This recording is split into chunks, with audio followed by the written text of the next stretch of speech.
Putra sulung Presiden Joko Widodo yang juga wali kota Solo, Gibran Rakabuming Raka, saudara mengaku tidak ikut-ikut dan tidak tahu menahu mengenai rumah pensiun yang disiapkan negara untuk Jokowi di Karanganyar. Gibran bilang tidak ikut-ikut soal rumah pensiun Jokowi dan hal itu bukan kewenangannya. Menurut Gibran, pihak keluarga tidak tahu menahu mengenai proses pengadaan rumah pemberian negara untuk Jokowi di Karanganyar. Ya wis, jawabannya sesuai Pak Bupati kemarin ya. Kalau alasan pemilihan itu Ya tanya yang milih. Aku ra melu-melu urusan ngono kuwi ya. kalau pendapatnya Mas Wali sendiri, Pendapat yang apa? di Colomadu itu kan lokasinya cukup strategis. Ya wis toh. Lah ngopo? Warga juga kembali dari negara dan Mas. Apa? Soal pembelian lahan dan hibah itu. Ono sing ngurus, tapi aku ra melu-melu. Warga memang nggak tahu ya. Hah? Nggak tahu ya soal itu. Ya anggap aja nggak tahu lah ya. Wes, sesuai Pak Bupati kemarin ya. Presiden Joko Widodo akan mendapatkan rumah dari negara usai pensiun 2024 nanti. Rumah pensiun yang disiapkan untuk Jokowi terletak di Desa Blulukan, Kecamatan Colomadu, Karanganyar, Jawa Tengah. Tepatnya di Jalan Adi Sucipto yang menjadi jalan utama menuju Bandara Adi Sumarmo dan jalan tol. Dari Badan Keuangan Daerah, Bupati Karanganyar, Juliat Mono, memperoleh informasi Sekretariat Negara telah membeli lahan untuk rumah pensiun Jokowi tersebut.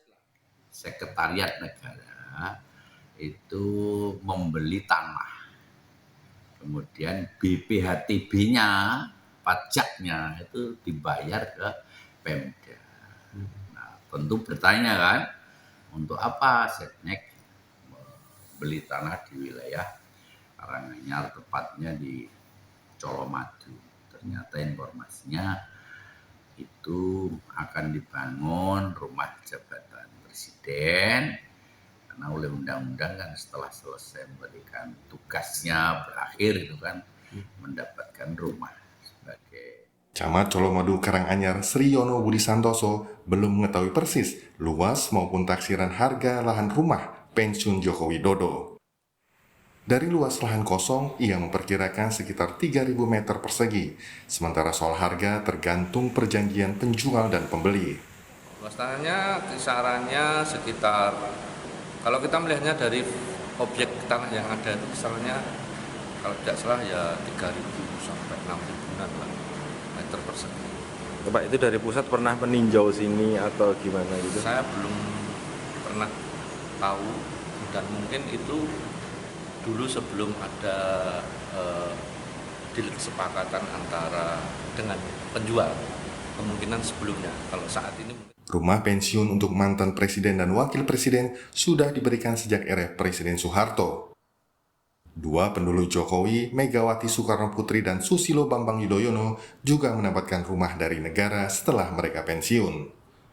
Mantan Presiden Megawati mendapat rumah pensiun di Jalan Teguh Umar, Jakarta Pusat. Sedangkan mantan Presiden SBY mendapatkan rumah pensiun di Jalan Mega Kuningan Timur 7, Jakarta Selatan. Ada dua ketentuan yang mengatur pemberian rumah pensiun untuk presiden dan wakil presiden. Landasan hukumnya Peraturan Presiden Nomor 52 Tahun 2014, sedangkan teknisnya diatur dengan Peraturan Menteri Keuangan tentang penyediaan, standar kelayakan dan perhitungan nilai rumah kediaman bagi mantan presiden dan mantan wakil presiden Republik Indonesia. Tim Liputan Kompas TV. Warga desa Blulukan Colomadu, Karanganyar, Jawa Tengah yang menjadi lokasi rumah pensiun Jokowi mengaku senang akan bertetangga dengan Presiden Joko Widodo usai purna tugas 2024. Dari keterangan warga, sudah beberapa kali petugas agraria mengukur lahan peruntukan rumah pensiun Jokowi ini. Ya senang mestinya kan, mungkin ya jadi rame Pak, jadi aman iya, jadi rame iya, jadi ini kan ada istilah gimana ya, kayak aktivitasnya ada itu Pak. Selama ini cuman lahan kosong seperti Pak? Sejak dulu? Kosong, tahu tidak ya. Kan sering ada ular juga kok di sini. Oh. Makanya kan nanti kalau dibangun apalagi tempatnya Pak Presiden kan jadi ini kan lebih penjagaannya pun kan lebih aman, jadi kan kita sebagai warga kan jadi aman gitu Pak.